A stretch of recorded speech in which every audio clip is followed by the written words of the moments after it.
బుచ్చిబాబు గారు నాకు ఒక గ్లోబల్ స్టార్ నీకు ఛాన్స్ ఇచ్చినప్పుడు దాన్ని ఎట్లా వాడుకోవాలా అసలు ఏందయ్యా బుచ్చిబాబు గారు ఆ సీన్ కి అసలు సీన్ కే లేదు భయ్యా నాకే చాలా చాలా బాధ అనిపించింది చాలా ఎమోషనల్ ఒక గ్లోబల్ స్టార్ ఛాన్స్ ఇచ్చినప్పుడు ఎలా వాడుకోవాలా అరే భయ్యా ఎమోషనల్ స్టోరీ నడుతుంది ఐటమ్ సాంగ్ అది సంబంధం లేని స్టోరీ నాకైతే రొటీన్ స్టోరీ లెక్క అనిపించింది భయ్యా నాకైతే చాలా బాధ అనిపించింది అంటే 600 బొక్క బ్రో నేను రామ్ చరణ్ నమ్మి వచ్చిన bro mega power star fan ని ఉంటాయి ఆ ఫ్యాన్ ని కానీ చాలా డిసప్పాయింట్ అయినా భయ్యా ఏంది భయ్యా బుచ్చిబాబు గారు ఆ ఉప్పెన సినిమాలో వైష్ణవి కోచ్ పడేస్తాడు ఈ సినిమాలో మన mega power star Ram Charan కాళ్ళు ఎట్లా తీస్తారు అంటే ఎట్లా సింక్ అయిందో నాకే అర్థం కాలేదు అంటే స్టోరీ రొటీన్ స్టోరీ అన్న ఏమంత నచ్చలేను అన్న ఏం లేదు భయ్యా అడవిలో ఉంటది ఉడుము ఆ ఏముందే సినిమాలో హీరోయిన్ నడుము ఆ నడుముకు క్లోజ్ పెట్టేందో ఆ హీరోయిన్ ఎక్స్పోజ్ చేయడంలో ఆ హీరోయిన్ ఎందుకు అంత హైప్ చేస్తాడు అసలు ఆ హీరోయిన్ ఈ సినిమాకి సంబంధమే లేదు బ్రో ఆ హీరోయిన్ ఎందుకు పెట్టారు డబుల్ బొక్క ఆమె హీరోకి ఆమెకి సంబంధమే లేదు ఏమొస్తా అరే ఏడుపు రాదు నవ్వు వస్తుంది బోరింగ్ అనిపిస్తుంది ఫస్ట్ హాఫ్ బాగుంది సెకండ్ హాఫ్ అనిపించలే కానీ మన రామ్ చరణ్ చూపించిన విధానం నాకు నచ్చలేదు అరే ఎలా చూపించాలా స్టోరీ ఎలా ఉండాలా అరే ఎంత హైప్ ఉంది భయ్యా ఎంతో అనుకుని వచ్చినా ఏం తుస్తే 3 హాఫ్ అయిపోయిందన్న మైండ్ పోయిందన్న బుచ్చిబాబు గారు నువ్వు కోసుడు పక్కన పెట్టి ఫస్ట్ స్టోరీ మీద ఫోకస్ పెట్టుకో ఉప్పెన సినిమాలో ఆయన కోచ్ పడేసినావు దీంట్లో మా రామ్ చరణ్ గారు కోచ్ పడేసినావు కోసుడు కాకుండా సినిమా స్టోరీ అరే ఒక మనిషి డబ్బులు పెట్టేసినప్పుడు అంత పెద్ద హీరో ఛాన్స్ దాన్ని చూపించాలా స్టోరీ అనేది చూపించాలా నువ్వు ఏది పెడితే గజిబిజి క్రికెట్ అంటాడు మళ్ళా అది ఉక్కు పోటీ అంటాడు ఎందుకు ఆయన గేమ్లు పెడతారు నాకైతే అర్థం కాలే ఇలాంటి సినిమా తీయకుండా దండం పెడతారు 600 బొక్క బ్రో అసలు బీర్ తాగి బిర్యానీ పడి పడుకుంటే అయిపో 600 బొక్క అయింది దండం పెడతా బుచ్చిబాబు గారు ఇంకోసారి మీరు కనబడకండి ఎలా ఉంది మూవీ సూపర్ గా ఉంది ఇంకా సాంగ్స్ ఇంకా క్రికెట్ వారి క్రికెట్ ఇంకా వారి కుంఫు అదేంటో అంటే అడే ఫస్ట్ నచ్చిన అంటే పేరు కూడా మర్చిపోయినా బాయ్ అంటే రామ్ చరణ్ గారి పెర్ఫార్మెన్స్ ఎలా ఉంది సూపర్ ఉంది బాడీ ట్రాన్స్ఫర్మేషన్ ఎలా ఉంది బాగుంది బాడీ చూసిన తర్వాత ఏమనుకున్నావు నువ్వు రెస్పెక్ట్ పెంచుతాం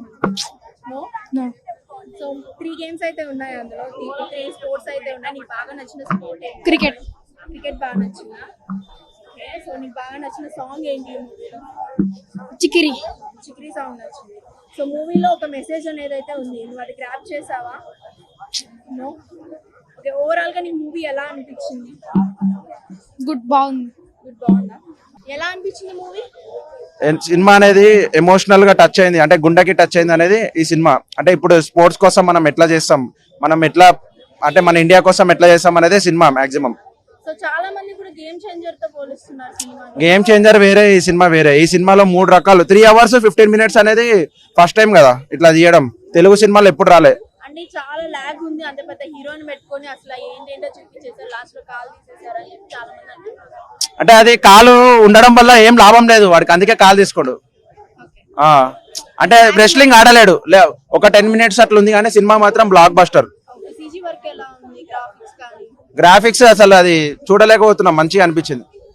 జగపతి బాబు గారి క్యారెక్టర్ ఎలా అనిపించింది మంచిగా గారి పెర్ఫార్మెన్స్ ఎలా జాహ్నవి ఈ సినిమాకి ఆ సినిమాతో పోలిసి ఈ సినిమా అయితే మంచిగా పర్ఫామ్ చేసింది దేవరా కన్నా ఈ సినిమా మంచి బెటర్మెంట్ ఉంది మ్యూజిక్ ఎలా అనిపించింది మ్యూజిక్ బాగుంది బాగా నచ్చిన పాట ఏంటి మూవీలో బాగా నచ్చిన పాట అంటే సాంగ్స్ మంచిగా ఉంటాయి డాన్స్ ఆ డాన్స్ ఇప్పటికి కూడా 20 years అయినా కానీ ఇప్పటికి కూడా వేరే లెవెల్ ఉంది గ్రేస్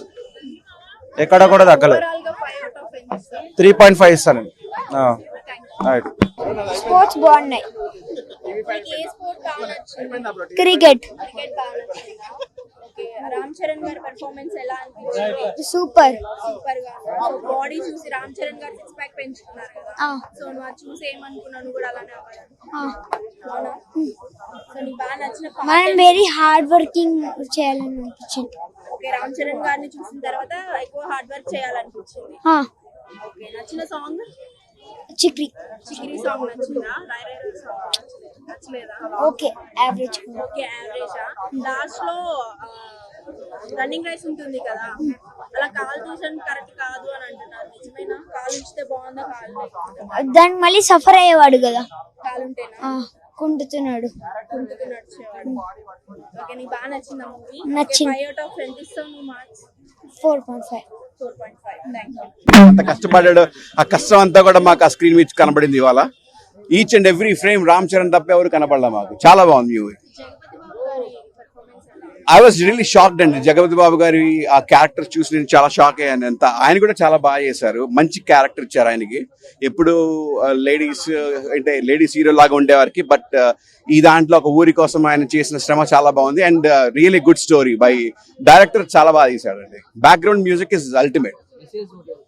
డెఫినెట్ గా ఇట్స్ మెసేజ్ ఓరియంటెడ్ అండి. ఊరిని మర్చిపోకూడదు. సో ఊరి కోసం ఏదైనా చేయొచ్చు అనేదే ఈ story. So everybody should watch it. Music ఎలా అనిపించింది? బ్యాక్గ్రౌండ్ మ్యూజిక్ చాలా బాగుందండి. It's very good. Rahman did his best. So lag ఉంది అంటున్నారు మూవీలో. లేదండి, మేమైతే ఇన్వాల్వ్ అయిపోయాం. We enjoy a lot. మేమందరం బ్యాచ్ వచ్చాము. అసలు అందరూ దాంట్లో లీలం అయిపోయాము. సో మీరంతా చూసారు కాబట్టి రామ్ చరణ్ గారి డైలాగ్ ఒకటి చెప్తారా? మళ్ళీ పుడతావా ఏంటి?